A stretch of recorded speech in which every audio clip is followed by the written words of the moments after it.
Hello everyone, स्वागत है आप सभी का आपके अपने channel SS classes bye Sunita Singh में। मैं हूं सुनीता सिंह।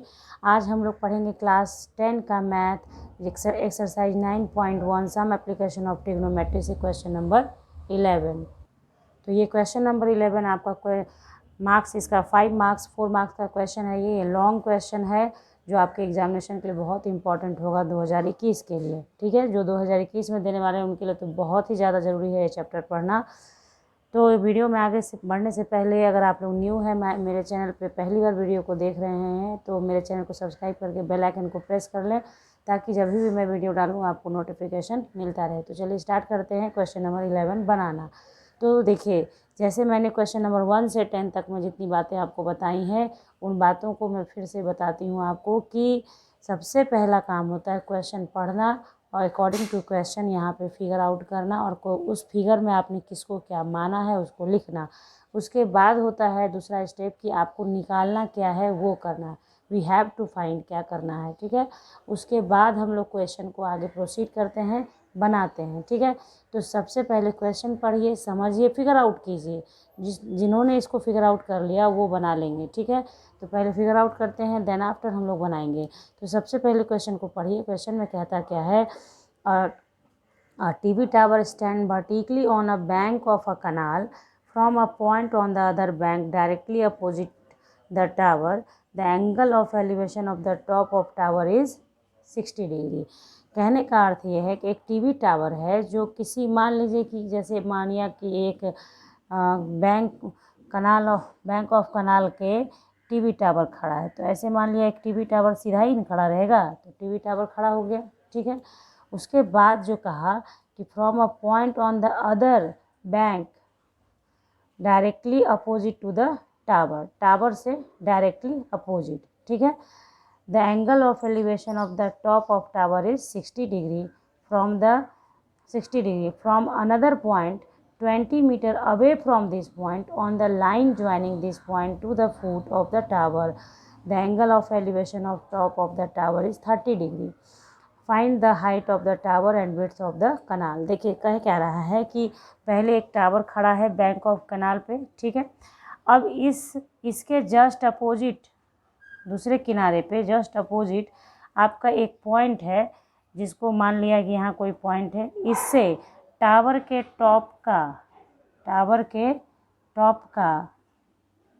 ठीक है, टावर के टॉप का एलिवेशन पॉइंट का एलिवेशन एंगल कहता है कि 60 डिग्री हो गया। ठीक है, तो आप इसको मैच कराएंगे ऐसे, यहाँ से फुट से, तभी ना बनेगा फिगर।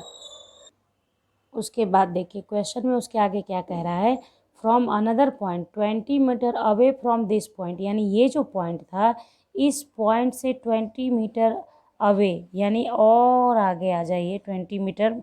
अब 20 मीटर एक अपना मान लिया कि यहाँ तक मेरा 20 मीटर हो गया। ठीक है, तो 20 मीटर और आगे जाने के बाद कोई पॉइंट है जिससे फिर क्या कहता है, line joining this point to the foot of the tower से ज्वाइनिंग कर दिया।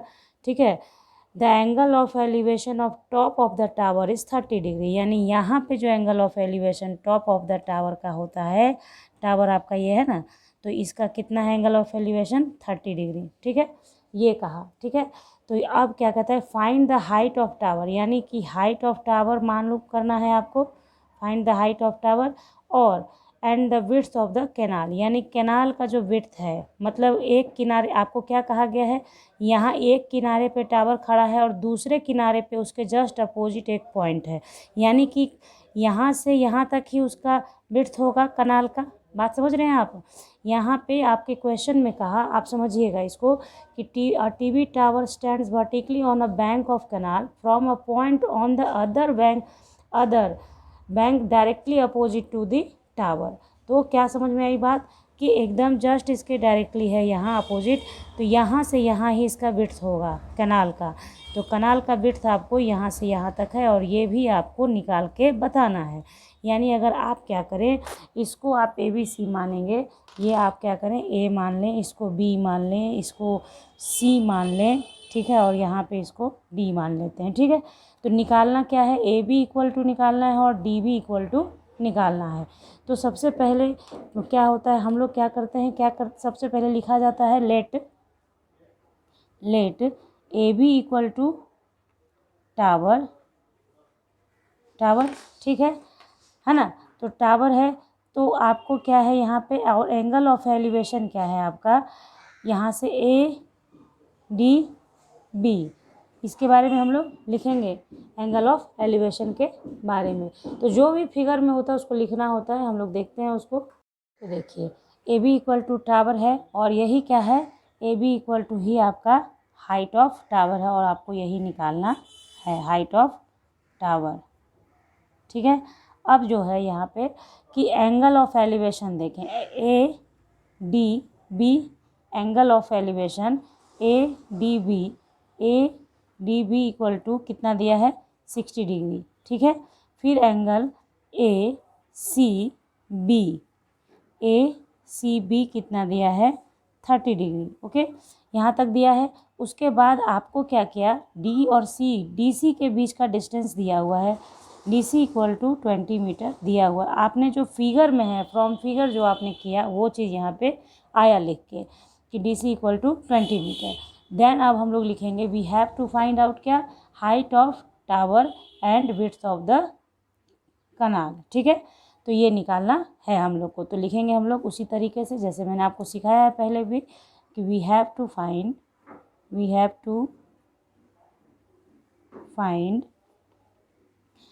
the height of tower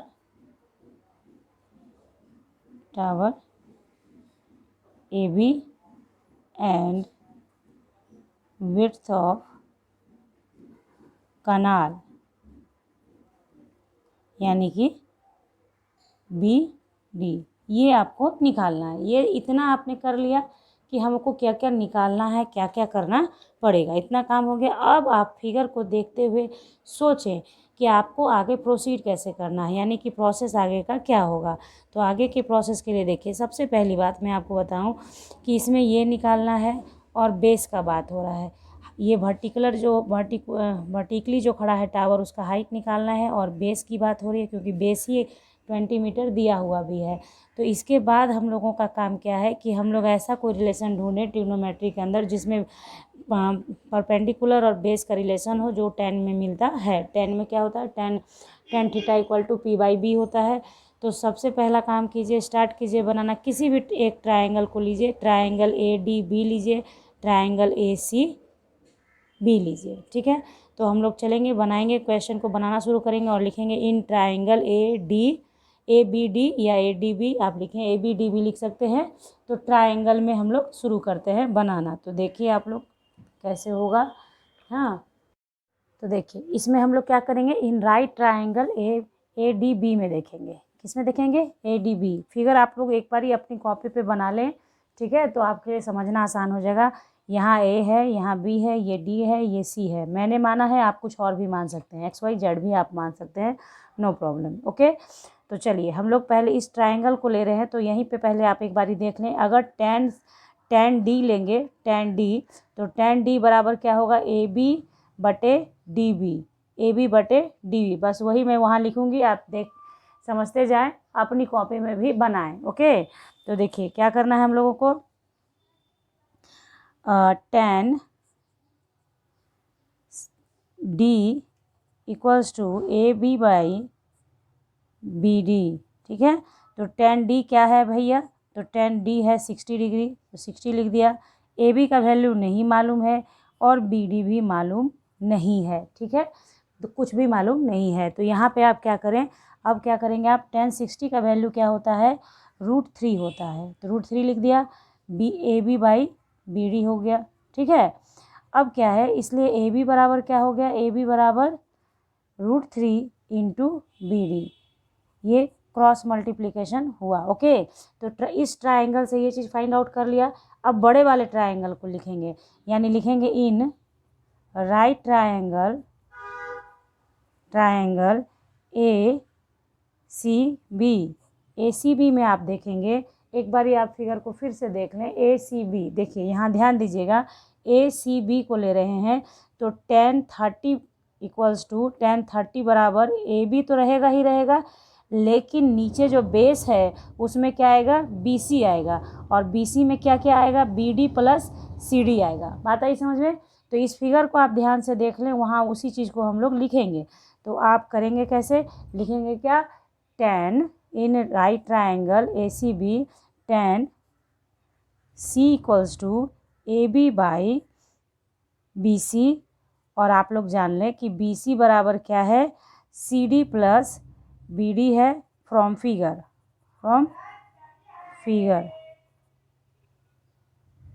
तो tan C के जगह क्या लिखेंगे, tan C क्या है, 30 डिग्री है, तो 30 डिग्री लिख दिया। AB पता नहीं है, और BC देखिए, BC के जगह आप क्या लिख सकते हैं, CD प्लस BD लिख सकते हैं। मैंने अभी आपको बताया यहाँ पे, है ना, इस तरीके से लिख सकते हैं हम लोग, है कि नहीं।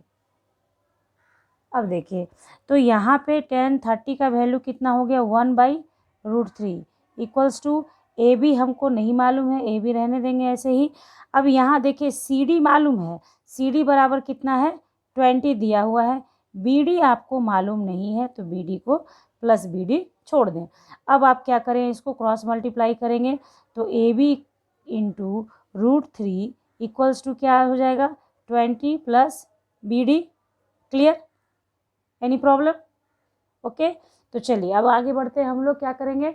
अब देखिए यहाँ पे, इसलिए AB बराबर आप क्या लिख सकते हैं, AB बराबर क्या कर सकते हैं, 20 प्लस BD डिवाइडेड बाई √3। ये जो मल्टीप्लाई होता है तो इक्वल्स टू किधर आता है, तो डिवाइड हो जाता है। इसको आप सेकंड मान लें, ठीक है, मान लिया सेकंड।